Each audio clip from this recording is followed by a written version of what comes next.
Hi, Kevin. How are you? I'm great, Josh. Nice to be here with you. Thanks.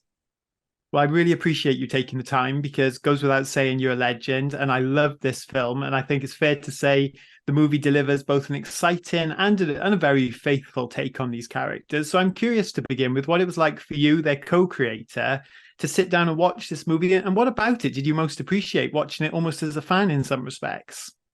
I think honestly, it was really it was told from the same place of love and passion that that Peter and I told with some of the original stories and the original creation is that you can tell, Jeff and Seth and Evan really love this concept. It wasn't like, hey, let's pick some popular themes and throw them in a blender and see what comes out. They really wanted to take their favorite moments of heart and soul and family and the emotional aspect, which is so critical to telling a good story, and carefully crafted something that not only told a great story, but it resonated with having teenagers do the voices of the turtles. It was so organically beautifully blended together in this place that you just enjoyed it with a grin on your face the whole time, like, oh my god, this is fantastic.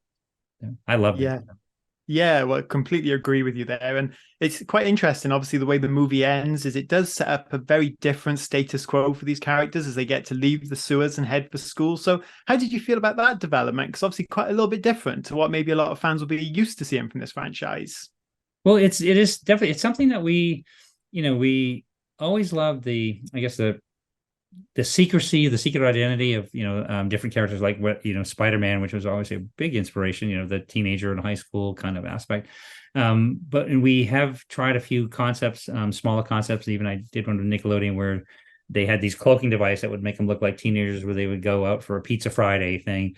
But it's been always on the cusp, but we've never found a way to make it work in a way that would be acceptable. And I think because of the pop culture isms of so many comic book universe stories that have been done in a way that it's becoming more accepted, you can now cross that line and make that more of an acceptable thing than I think we could even 5 or 10 years ago. So I think that the timeliness of it was right, and it's an idea that I think we've wanted to try, like even adding a female turtle like we have into some of the original comic series that we're still working on, and things that the timing was right, and I feel like it works really good because it feels story first, and it feels organic, and it's not forced. It feels like it was meant to be that way.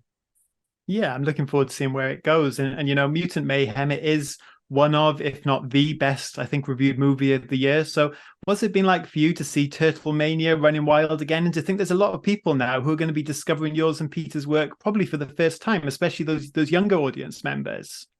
That's such a, and I use the word humbling a lot, only in that because it's true and it's appropriate. And I think, like even when Nickelodeon brought back the 2012 animated series, it was kind of partnered. We did the comic book series. We relaunched that in 2011, but that was geared towards the older audience. And when he brought the new animated series, and it just as easily could have failed as not found its mark with the younger audience. So the fact that it did start to resonate for a whole, they had these young people that found something special about it, had no history of the turtles before, the movies before, and anything before. They just saw it and fell in love with it. Something clicked. And so I think that here we are. Then now it's almost 10 years since that first series, heading into 2023 with this new thing. And we do 15 to 20 comic shows a year, and it's seeing a whole family coming dressed up as turtles, from mom, dad to the kids, and having a love for our characters is yeah, it's pretty emotional. It's cool.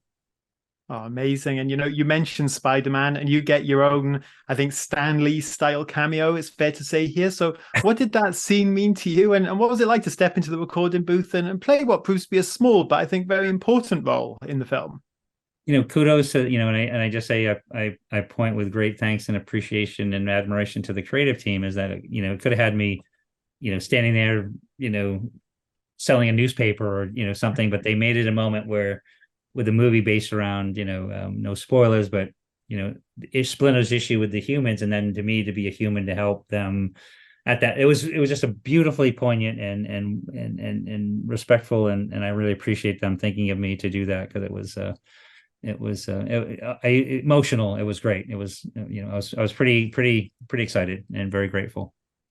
Oh, amazing. Just one final question. Yep. We've seen a lot of film and television adaptations of your work over the years in live action, animation, and all sorts, video games. But what are your thoughts on what Mutant Mayhem adds to the on-screen legacy of these characters?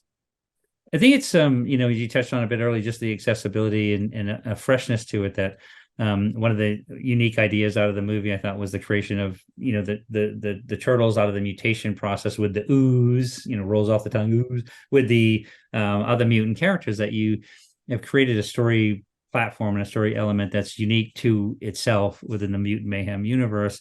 But it creates this wonderful bond and this great platform to tell lots of different stories from. So yeah, man, it's I guess it's the exciting part of the possibilities of where it can go, which is, to me, as a fan and a proud dad, co-parent, I'm excited to see what's coming next. Oh, well, I'm with you there, Kevin. Thank you so much for your time. This is an awesome film. It's so amazing to speak to you. As I said, you are a legend in this world, and I think we're all very grateful for what you've done. So thank you. Well, I appreciate the kind words very much. Thank you very much. All right. Awesome Cheers. chatting.